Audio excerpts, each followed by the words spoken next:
Voice में, active और passive voice में जो नेक्स्ट पार्ट है गाइस, आपने बेसिक्स वाला पार्ट क्लियर किया। नेक्स्ट पार्ट है मॉडल्स। मॉडल्स आपने पढ़ा था एक्सिलरी वर्ब में, याद कीजिए।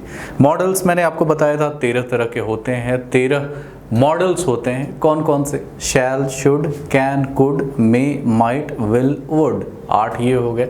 Need, dare, ought to, used to, must, ये होते हैं 5, 8, 5, 13। तो ये 13 shall, should, will, would, can, could, may, might, must, need, dare, ought, used. तो ये 13 मॉडल्स का भी क्वेश्चन एसएससी देती है और बहुत ज़्यादा चांसेस है कि यहाँ से आपको क्वेश्चंस उठाए जाएंगे कॉम्पिटिटिव एग्जाम्स में, अगर वो एक्टिव और पैसिव वॉइस से क्वेश्चन देते हैं। तो मॉडल एक्सिलरी को पैसिव वॉइस में चेंज करने के लिए सिंपल आपने एक चीज़ करना है, same to same modal auxiliary को उठाना है, बीई का यूज़ करना है गाइस, बीई वाला, बीई का यूज़ करना है, वर्ब का थर्ड फॉर्म यूज़ करना है। जैसे we should help the poor, we should help the poor. तो ये जो पूरा क्वेश्चन है, जो ऑब्जेक्ट है गाइस, जो नॉर्मल आप करते थे उसको हमने बनाया सब्जेक्ट, और जो मॉडल यूज़ हुआ है, शुड है ना मॉडल, तो जो मॉडल एक्सिलरी यूज़ हुआ है वो सेम टू सेम यूज़ करना है, बी लगाना है, उसके बाद वर्ब का थर्ड फॉर्म लगाना है, उसके बाद बाय अस। तो the poor should be helped by us, इस तरह से यूज़ करना है। Got it? I can lift it, I can lift it, तो इट को आपने सब्जेक्ट बनाया, it can same to same उतार दिया be, it can be lifted by me, है ना। We should help the poor should be helped by us, इस तरह से बनाना है। You must help your brother, you must help your brother, तो योर ब्रदर आपका भाई है ना, योर ब्रदर, तो योर ब्रदर को हमने बनाया सब्जेक्ट, मस्ट के बदले मस्ट बी, है ना, your brother must be helped bye you, इस तरह से आप यूज़ कर सकते हैं, है ना। तो आप मॉडल एक्सिलरी का जब भी क्वेश्चन आए तो ये बड़ा ही आसान होता है मॉडल एक्सिलरी के को पैसिव वॉइस में चेंज करना। आप बहुत सारे खुद एग्जांपल्स सोच सकते हैं, जैसे we ought to help the poor, या we ought to fight for our nation. तो इस तरह के बहुत सारे सेंटेंसेस को आप पैसिव वॉइस में खुद भी चेंज कर सकते हैं मॉडल एक्सिलरी के साथ यूज़ करते हुए भी। चलते हैं नेक्स्ट पार्ट में कुछ और भी सीखने के लिए। तो फ्रेंड्स, मॉडल एक्सिलरी वर्ब एक और भी रूप में आता है, जैसे आपने पहले अभी देखा सिंपली मॉडल एक्सिलरी आया और उसको हमने बीई करके चेंज कर दिया पैसिव वॉइस में। लेकिन अगर वही मॉडल एक्सिलरी हैव के साथ आ गया फिर क्या करेंगे? अगर मॉडल एक्सिलरी हैव के साथ आया वर्ब का थर्ड फॉर्म लगा के, तो उसका पैसिव वॉइस इसी में बस एक बिन जोड़ देंगे और कुछ भी नहीं। Modal auxiliary plus have plus been plus verb का third form. Got it? Modal auxiliary plus have plus been, BEEN plus verb का थर्ड फॉर्म, और इससे हम पूरा का पूरा पार्ट पैसिव वॉइस में चेंज कर लेंगे। जैसे you should have helped her, you should have helped her, है ना। तो मॉडल एक्सिलरी आया ना शुड, और इसके साथ हैव भी आया, और इसके साथ देखिए तो वर्ब का थर्ड फॉर्म भी आया। तो आप इसको चेंज करेंगे, शी ऑब्जेक्ट है हर, तो उसको बनाएंगे शी सब्जेक्ट, सेम रखेंगे शी शुड हैव, सेम उठाकर रख देंगे मॉडल एक्सिलरी प्लस हैव, सीधा इसमें बिन जोड़ेंगे और वर्ब का थर्ड फॉर्म यानी normal guys helped bye you. इस तरह से आप चेंज करेंगे और यूज़ करेंगे। तो आपने देखा कैसे एक मॉडल एक्सिलरी वर्ब दो तरह से यूज़ होता है, एक नॉर्मल में और एक हैव के साथ, दोनों ही रूप में बड़ा ही आसान है चेंज करना। अगेन देखते हैं guys, you must have done that, you must have done that, तो that must have been, got it? Must have been, बस एक बिन जुड़ता है और कुछ नहीं, done by you, that must have been done by you, that must have been done by you, got it?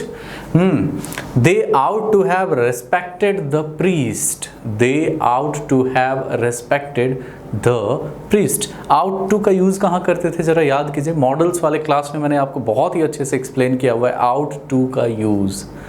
Got it?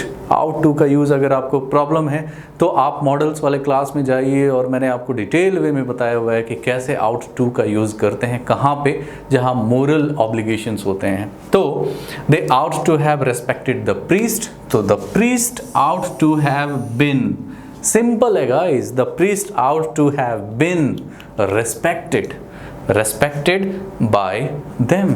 तो simple है, आपने इस तरह से यूज़ करना है, चेंज करना है, ट्रांसफॉर्म करना है और नंबर लाने हैं और पास हो जाना है, एसएससी को क्वालिफाई कर जाना है। आसान है अगर आप फोकस्ड हैं, अगर आप डेडिकेटेड हैं। तो मेरा ये मानना है कि आपका जो परसिस्टेंस है वो बहुत बड़ा रोल अदा करता है।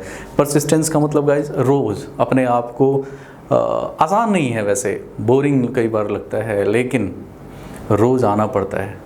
आपके साथ बहुत बार ऐसा प्रॉब्लम आता होगा कि आप कई दिनों तक मोटिवेटेड फील करते होंगे, लेकिन बहुत दिनों तक फिर मोटिवेशन वो चला जाता है। तो गाइज मोटिवेशन के पीछे नहीं भागना है, आप अपने गोल की तरफ भागिए। क्यों आप फाइट कर रहे हैं ये ज़रा सोचिए। क्या आपके अपने ड्रीम्स हैं? क्या आपके पेरेंट्स के ड्रीम्स हैं? कौन सा वो कारण जो आपको पुश कर रहा है, रोज़ उठने पर मजबूर कर रहा है? उसके बारे में सोचिए, आपको मोटिवेशन आ जाएगा। ना भी आए तो मोटिवेशन को छोड़िए, है ना। मोटिवेशन एक बड़ा ही इमेजिनरी टर्म है ना। ये मोटिवेशन बहुत लोगों के साथ ऐसा हुआ है कि वो हफ्ते भर तक ही मोटिवेटेड रह पाते हैं और उसके बाद मोटिवेशन चला जाता है। उसको छोड़ना है, परसिस्टेंस, रोज़ रोज़ रोज़ करना है, एक ही चीज़ को करना है गाइस, एक रूटीन को फॉलो करना है। और अच्छे रूटीन को फॉलो करने का मतलब अच्छी आदतें विकसित होना, और अच्छी आदतें विकसित होने का मतलब जीत, है ना। चलते हैं अगले क्लास में। तो वॉइस का एक दूसरा टाइप में स्वागत है गाइज आपका, एक दूसरा टाइप, यानी कि अब जो टाइप्स शुरू हो रहे हैं ये एसएससी या कॉम्पिटिटिव एग्ज़ाम्स के लिए खास मायने रखते हैं। लेकिन यहाँ तक पहुँचने के लिए ये आपको बहुत ज़रूरी है कि आप जो अभी तक टेंस वाला जो पार्ट बताया गया या फिर जो भी पार्ट अभी तक अच्छे से एक्सप्लेन किया गया है उसको आप कई बार देखें, क्योंकि ये पॉसिबल ही नहीं है कि आप उनके बिना ऐसे क्वेश्चंस सॉल्व कर लें, है ना। यानी कि आप जो निचली सीढ़ी है उसको पार किए बिना इन ऊपरी सीढ़ियों को पार नहीं कर सकते। और कॉम्पिटिटिव एग्ज़ाम्स में ज़्यादा पार्ट इन ऊपरी सीढ़ियों का होता है और आपसे ये एक्सपेक्ट किया जाता है कि आप इसमें प्रोफेशनल रूप से परफॉर्म करें, है ना। तो अभी तक आपने एज यूजुअल देखा कि वॉइस बड़ा सिंपल है, कैसे कुछ रूल्स हैं, ऑब्जेक्ट को सब्जेक्ट बनाते हैं, सब्जेक्ट को ऑब्जेक्ट बनाते हैं, वर्ब का third form, auxiliary verb according to new subject, ये सब कुछ आपने देखा। आपने वो टेबल यूज़ करना भी सीखा जिसमें आई, माई, मी, वी, आवर, अस, इस टाइप का पूरा टेबल आपने यूज़ करना भी सीखा। तो अब इन तमाम एक्सपीरियंसेस को, अपने इन तमाम जो आपने सीखा है उनको अब अप्लाई करना है इधर। Got it? चलिए स्टार्ट करते हैं। गाइस ये रूल कहता है कि अगर is, am, are, was, were, has, have, had, अगर is, am, are, was, were, has, have, had ये लग कर आए और टू प्लस वर्ब लग कर आए, जैसे to go, to sleep, fine. तो इस तरह से ध्यान रहे। आप तो ये कह सकते हैं कि सर अभी तक जो टेंस वाला जो हम सीख कर आए हैं उसमें भी तो ये लग के आ रहा है। बिल्कुल आप सही बोल रहे, लेकिन उसमें इसके बाद टू प्लस वर्ब नहीं लग कर आ रहा है। जैसे मैं आपको एक एग्जांपल बताता हूँ, I am to do it, ठीक है, I am to do it. तो आपने देखा एम के साथ to do, was to do, had to do, had to build, had to be, अच्छा ये तो पैसिव ही है। तो इस तरह से आप देख सकते हैं कि कैसे is, am, are, was, were, has, have, had इसके साथ टू लग कर आ रहा है और वर्ब आ रहा है। Got it? अगर ऐसा लग कर आए, अगर ऐसा हो तो आपने सिंपली पैसिव वॉइस में क्या करना है guys, is, am, are, was, were, has, have, had, इसके बाद, इतने के बाद टू टू बी का प्रयोग करना है, टू बी ई, बी वाला टू बी प्लस वर्ब का थर्ड फॉर्म तो लगाना ही लगाना है। वॉइस में हर जगह थर्ड फॉर्म लगने वाला है ना। तो थर्ड फॉर्म पैसिव वॉइस में वो लगाना ही लगाना है, आपका वहां से बचाव नहीं हो सकता है। अब एग्जाम्पल देखते हैं गाइस। एग्जाम्पल नंबर 1 में I am to do it, I am to do it में गाइस जो ऑब्जेक्ट है वो सब्जेक्ट तो बनेगा ही, इट। अब इट के साथ एक जो ऑक्सिलरी वर्ब है वो अकॉर्डिंग टू न्यू सब्जेक्ट, नया सब्जेक्ट इट है इसलिए ऑक्सिलरी वर्ब इज। उसके बाद मैंने बोला था टू बी प्लस वर्ब का थर्ड फॉर्म, तो सीधा आपने आंख बंद करके टू बी और वर्ब का थर्ड फॉर्म, वर्ब क्या है गाइस, डू है, do did done, do did done. तो आपने डन का प्रयोग किया क्योंकि डन वर्ब का थर्ड फॉर्म है। उसके बाद बाय और जो सब्जेक्ट था आई उसका मी आपने यूज़ किया। मी क्यों यूज़ किया, क्योंकि आई में जो ऑब्जेक्ट वाले जगह पे आता है आई माई मी, इसलिए मी आपने यूज़ किया, ये मैंने आपको बताया हुआ है। I was to do it, I was to do it, तो इट मीन्स इट को सब्जेक्ट बनाएंगे, it again was to be, ध्यान से done, it was to be done by me, subject object बनेगा। I had to do it, तो again it had, it के साथ had का ही प्रयोग होता है, आपने टेंस वाले पार्ट में देखा होगा। टू बी डन बाय मी, इस तरह से गाइज आप कर सकते हैं, इस तरह से आप सॉल्व कर सकते हैं। They had to build the bridge, they had to build the bridge, तो आपने देखा होगा यहाँ पे जो ऑब्जेक्ट है उसको हमने सब्जेक्ट बना दिया, द ब्रिज। हैड टू के बदले हैड टू बी, है ना, जैसे हैड प्लस टू के बदले हमने क्या बनाया था, हैड टू बी, तो उसी तरह हैड टू बी। बिल्ड का थर्ड फॉर्म बिल्ट, टी लग कर आएगा, बिल्ड का थर्ड फॉर्म बिल्ट, है ना, बिल्ट बाय देम, दे का देम। तो इस तरह से गाइस आप सॉल्व कर सकते हैं। तो ये रहा एक नया रूल। चलते हैं कुछ और सीखते हैं, धीरे धीरे इसको और भी एडवांस लेवल तक ले जाते हैं, वैसे लेवल तक जहाँ से कॉम्पिटिटिव एग्जाम्स में बार बार रिपीट किए जाते हैं। तो चलिए चलते हैं। तो फ्रेंड्स बहुत सारे सेंटेंसेस ऐसे होते हैं जो देयर से स्टार्ट होते हैं और उनका पैसिव वॉइस आपको बनाने को बोला जाता है। देयर से वो स्टार्ट होंगे और उसका जो स्ट्रक्चर होगा there plus verb plus noun plus to और वर्ब का फर्स्ट फॉर्म लेकर आते हैं।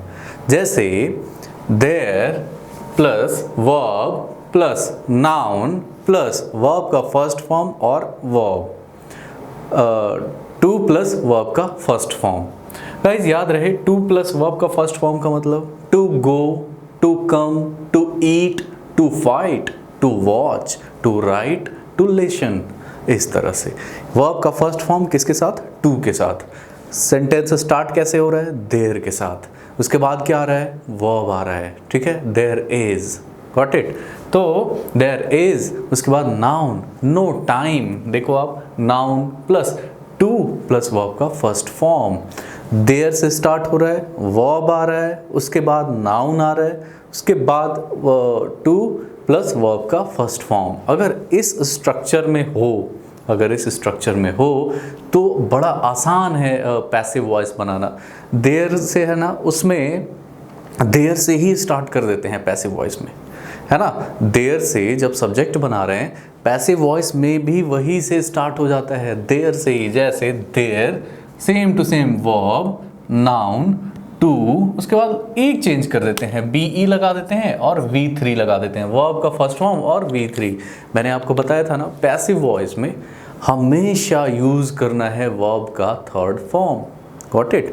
वर्ब का थर्ड फॉर्म हमेशा ही यूज़ करना है पैसिव वॉइस में। जैसे there is no time to lose, तो again there same to same is no time, यानी कि इस वाले पैसिव वॉइस में आपने कुछ करना ही नहीं है, सबसे आसान।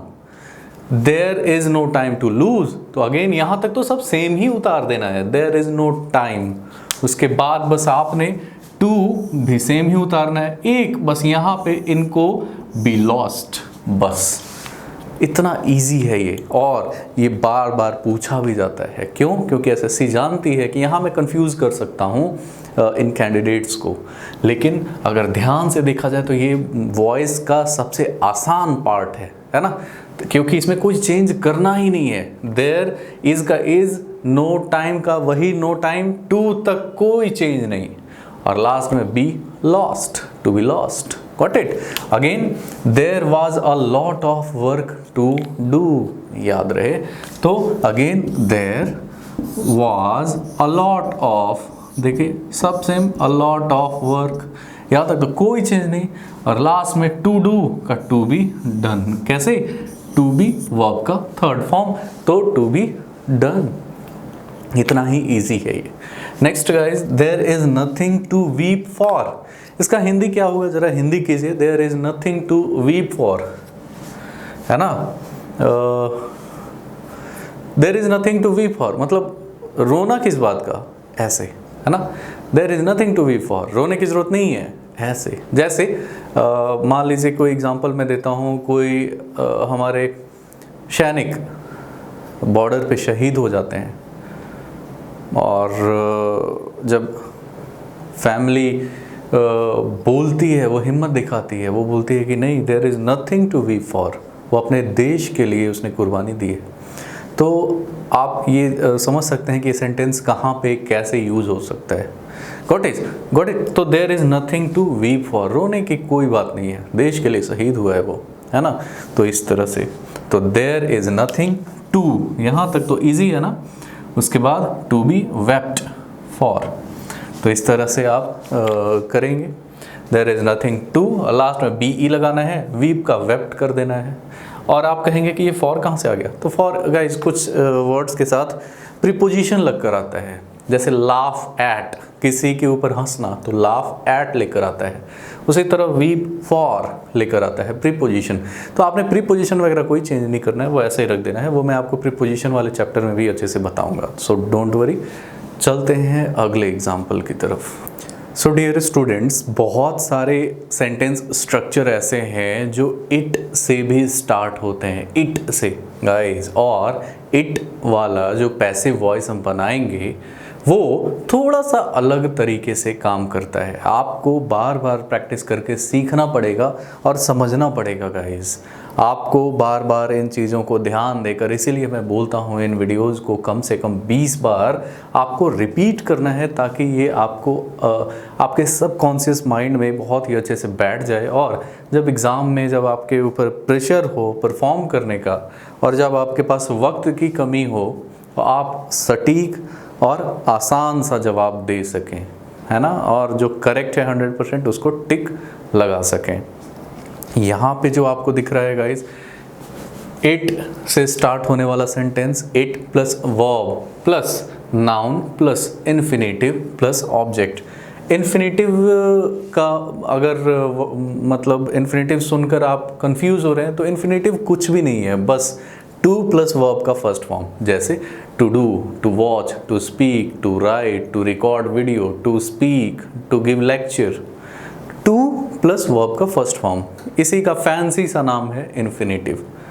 गॉट इट, फैंसी सा नाम इन्फिनेटिव। तो अगर कोई सेंटेंस स्ट्रक्चर इट से स्टार्ट है, इट से स्टार्ट है, और नाउन और इन्फिनेटिव यानी टू प्लस वर्ब का फर्स्ट फॉर्म यूज हुआ है, तो अब जैसे देखिए, इट प्लस नाउन प्लस कोई भी वर्ब प्लस नाउन, उसके बाद इन्फिनेटिव का मतलब टू टेक, है ना, टू स्टार्ट, टू से, तो ये सब के सब इन्फिनेटिव में आते हैं। और ऑब्जेक्ट, ये वाला जो पार्ट है ना, मतलब वॉइस का ये वाला जो पार्ट, ये थोड़ा सा अलग तरीके से फंक्शन करता है। जैसे अभी तक आप क्या करते थे, ऑब्जेक्ट को सब्जेक्ट बना देते थे या बड़ी आराम से कर पाते थे, लेकिन थोड़ा सा चेंज करना पड़ेगा।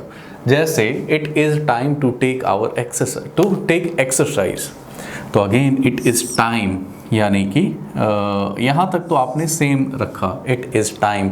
फॉर का यूज़ होगा, फॉर, और उसके बाद ऑब्जेक्ट हम ले आते हैं, इट इज़ टाइम फॉर, और जो ऑब्जेक्ट है ना उसको ले आते हैं, it is time for exercise to be taken याद रखिएगा। अब पहले भी हम क्या करते थे, टू जब लगा होता था तो टू बी प्लस वर्ब का थर्ड फॉर्म लगाते थे, याद है ना, हाँ, देयर के साथ। तो यहाँ पे भी टू बी टेकन सेम होगा, लेकिन जब इट की बारी आएगी तो हम एक्सरसाइज या जो ऑब्जेक्ट है उसको फॉर के साथ पहले ले आते हैं। अब ऐसा क्यों करते हैं, आप सवाल पूछ सकते हैं। तो इसका कोई भी जवाब नहीं है, ऐसा क्यों करते हैं। ये ग्रामेरियंस ने रूल बनाया है जिसका मेरे पास कोई जवाब नहीं है। उनको ये थोड़ा सा सिस्टमेटिक लगा होगा, इनको ये थोड़ा सा मीनिंगफुल लगा होगा कि इंग्लिश में अगर हम ऐसे करेंगे तो ज़्यादा अच्छा मतलब निकल कर आएगा, और इसलिए उन्होंने ये रूल बनाए हैं। तो it is time for exercise, to take के बदले टू बी टेकन। आपको जहाँ पे भी इट वाला सेंटेंस दिख जाए, इट के साथ जो यूज़ हुआ है वहाँ पे इस बात का ध्यान रखना है, और इस पार्ट से क्वेश्चंस आते हैं। आपको ध्यान रखना है गाइज कि इट वाला जो पार्ट है वो अच्छे से करें। It is now time to start the race. तो अगेन इट इज़ नाउ तो आसान है, यहाँ तक टाइम तक, नाउन तक। It is now time, for का यूज़ हुआ, उसके बाद हम सीधा ऑब्जेक्ट को इधर खींच ले आते हैं। It is now time for the race, और टू स्टार्ट के बदले to be started, to start के बदले टू बी स्टार्टेड, जो कि हम पहले करते आ रहे थे। It is time to say our prayers, it is time to say our prayers. अगर ऐसी बात है तो इट इज़ टाइम, तो इट इज़ टाइम, उसके बाद फॉर का यूज़ करना है। ऑब्जेक्ट आवर प्रेयर्स को खींच के ले आना है, आवर प्रेयर्स, टू से के बदले टू बी सेड। इस तरह से ये फंक्शन करता है, इस तरह से ये काम करता है अगर इट के साथ आपको यूज़ करना है तो।